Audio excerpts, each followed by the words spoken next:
భలే చెప్పారండి డాక్టర్ గారు. ఏమాట కామంటే చెప్పుకోవాలి. నాకు తెలిసి మిమ్మల్ని 3 రుణాలు కాపాడుతున్నాయని అనిపిస్తుంది. రుణాలు కాపాడటం ఏంటండి బాబు? అవును అవును నిజమేనండి. రుణాలు కాపాడటం ఏంటండి సూర్యబాబు గారు? అవునండి బాబు, ఇంతగా ఉంది ఇది. రుణాలు కాపాడటం ఏంటి? ఫస్ట్ టైం వింటున్నాం. పోనీ చెప్పదలిస్తే రుణాలు వెంటాడుతున్నాయని చెప్పాలి కానీ. కాదు, మీరు అనుకుంటున్నట్టు మీ దగ్గర డబ్బులు తీసుకుని ఆ డబ్బులు ఎగ్గొట్టిన లాంటి రుణాలు కాదు నేను మాట్లాడేది. మరి ఈ రుణాలు వేరండి. చెప్పండి.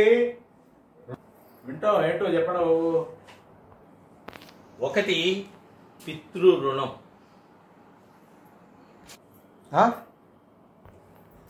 2 సోదరి రుణం, 3 అతి ముఖ్యమైనది గురు రుణం. ఇది నిజమండి.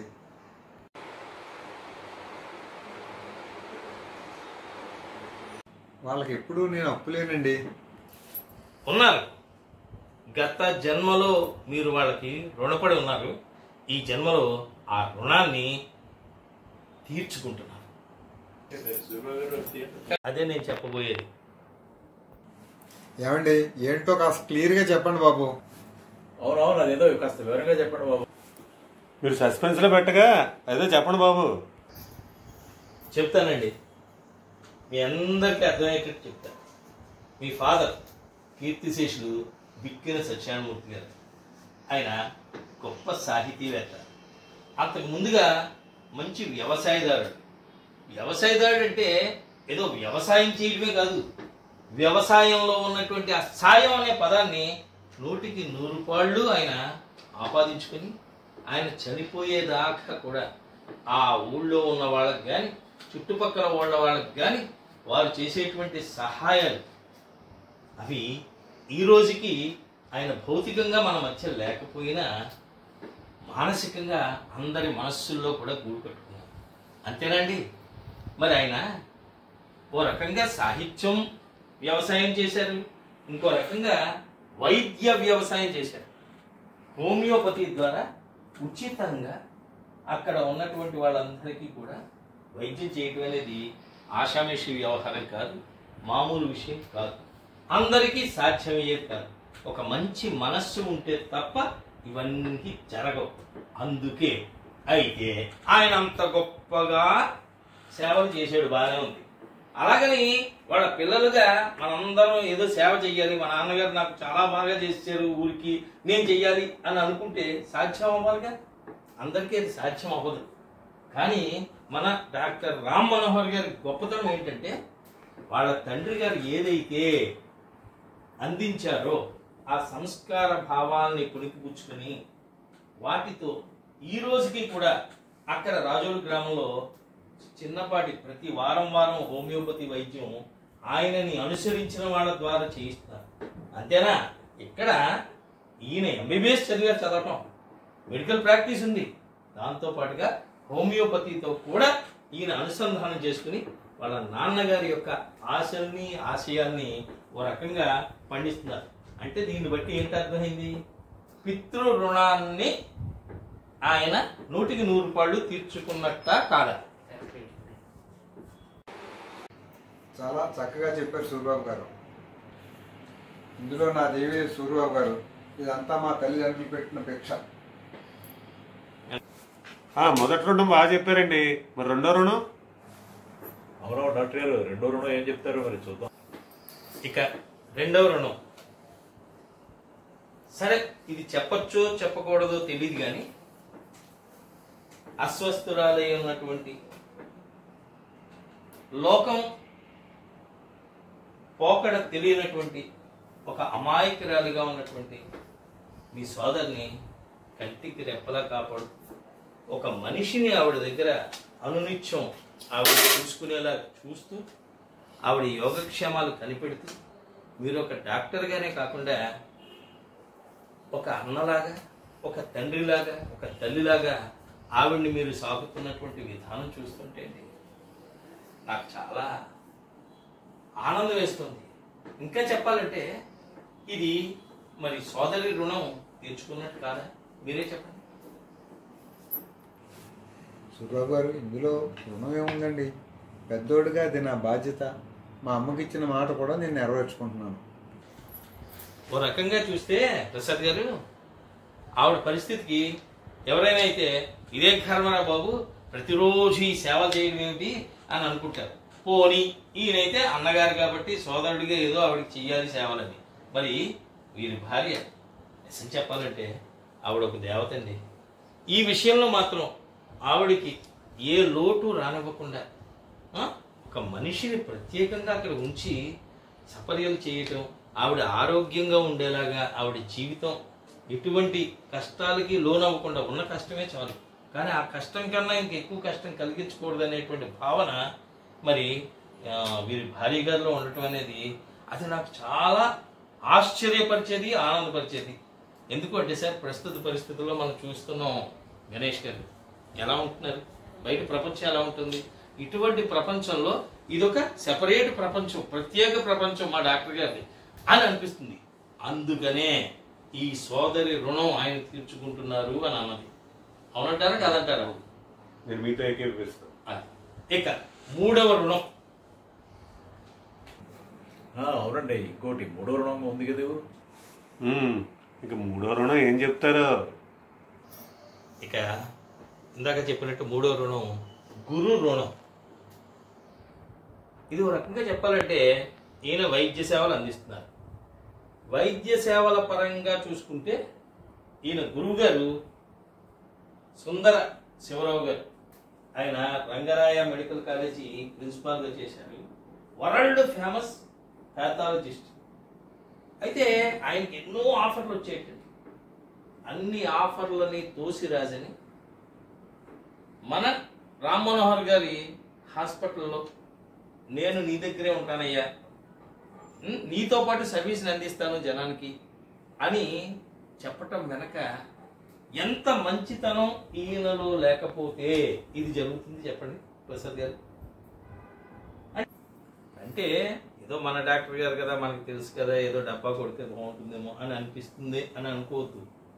ఇక్కడ నేను గురు రుణం దగ్గర సరే ఈయన డాక్టర్ కాబట్టి డాక్టర్గా ఈయనకి ఒక స్వార్థం ఉంటుంది, ఒక మంచి వ్యక్తి మన పక్కన ఉంటే ఇంకొంచెం ప్రాక్టీస్ బాగుంటుంది, లేకపోతే వైద్య సేవ బాగా చేయొచ్చు అని అనుకోవచ్చు.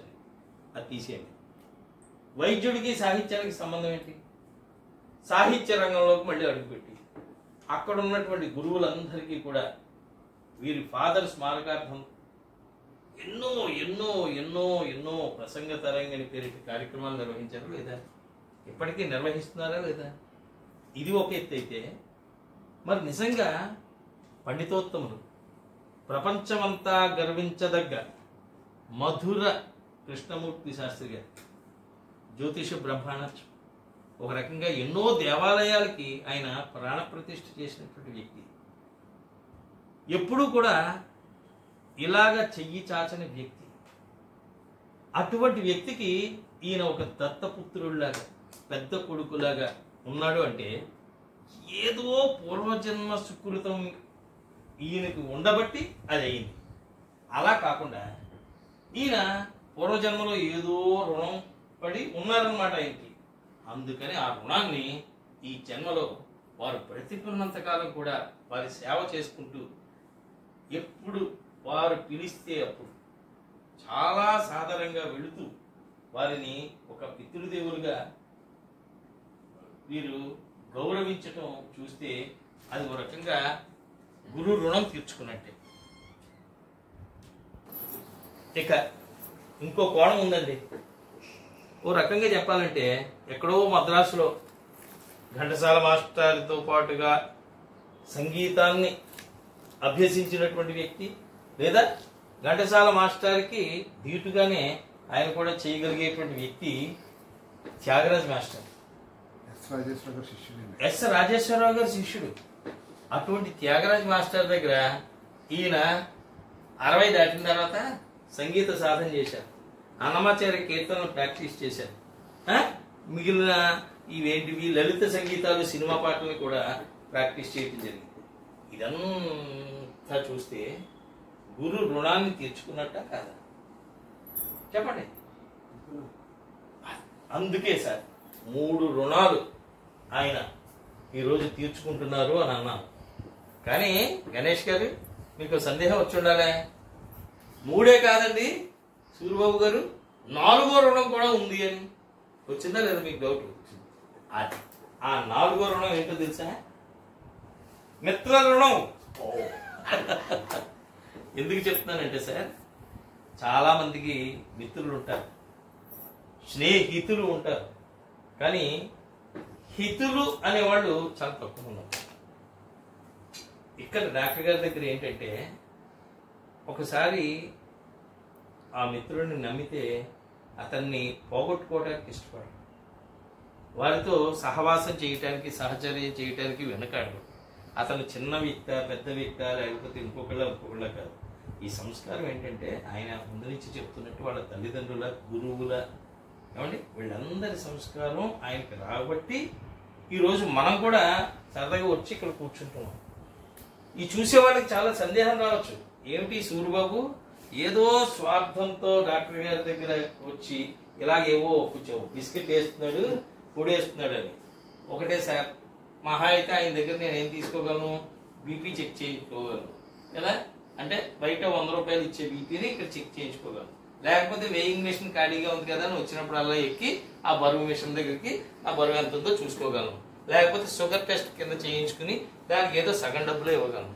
కానీ నా మనసులో వారి పట్ల ఉండేటువంటి అత్యద్భుతమైనటువంటి ఆత్మీయ భావనే నన్ను ఈ విషయాలన్నింటినీ కూడా మీరు మంచి సన్మిత్రులు కాబట్టి మీ ఎదురుగా చెప్పడం జరిగింది. అంతేనంటారా కాదంటారా? ఉమ్మాటికి అది అంటే డాక్టర్ గారు మీరు నా ఈ 3 రుణాలు 4 రుణాలకి సంబంధించి నేను చెప్పినటువంటి విషయాన్ని మీరు ఏకీభవిస్తారా లేదా? సార్ ఇది మీరు చెప్పింది చాలా సత్యం అండి. ఎందుకంటే నాకు జీవితంలో నా గురువులు ఎలాంటి వాళ్ళు నా పితృ సమానం. నేను వారి గురించి చెప్పడానికి కూడా ఏ విధంగా సరిపోను. వాళ్ళతో నాకు 35-40 సంవత్సరాల అనుబంధం ఉన్నది బాగా. ఈరోజు వాళ్ళు నేను మర్చిపోలేను. సూరిబాబు గారు ఈరోజు నన్ను చాలా ఎమోషన్కి గురి చేశారు. ఏమండి 4 రుణాలే కాదు, చివరాఖరిగా ఒకటి గుర్తొచ్చింది, అతిథి రుణం. దానికి మాత్రం మీరు తీసుకోవట్లేదు.